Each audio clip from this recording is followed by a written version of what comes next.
后来继续来看中国的解放军去年底伫泉州沿海起2个晚火营区，其中一个离金门竟然只有15公里远。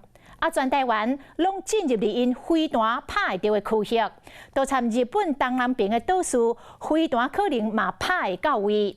专家来分析，这阿强啊，伫沿海来部署，第一是想要恐吓，第二想要甲这个美国来证明讲，中国有改良版的火箭，会当甲美国拍成平手。咱的国防部是讲会严密来监控。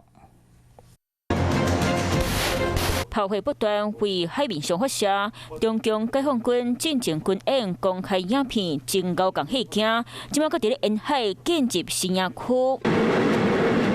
两岸刚隔一个海峡，就军事研究者发现，中国新起营区挂金门上空，炮火若一个崩，恐惊成做首要目标。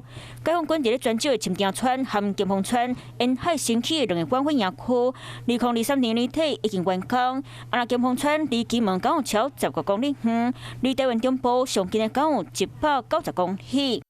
本来距离就近了嘛，15公里也，我们大概也司空见惯。我们金门自己本身有部署雷霆2000火箭，是觉得它这种正常的军事部署是无可厚非啊。强军新营区有网友分析，深江川桥10个车库，平均桥100公尺长，20公尺宽，搁要用纺织厂做补给所在，可能长期进驻也并搁伫咧车。离金门上近的金峰川判断有8个大型车库，平均桥77公尺长，20公尺宽。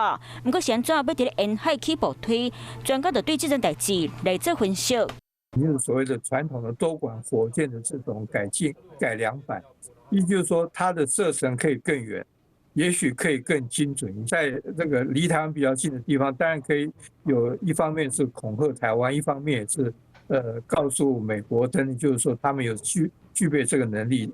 强军的晚火部队，那台湾全岛拢是弹药结会到的所在，和日本东南诸岛都可能拍到。强军安排新营区，搁再对台湾构成威胁。咱台湾国防部嘛继续强化部队战力，甲敌人的一举一动拢定条条。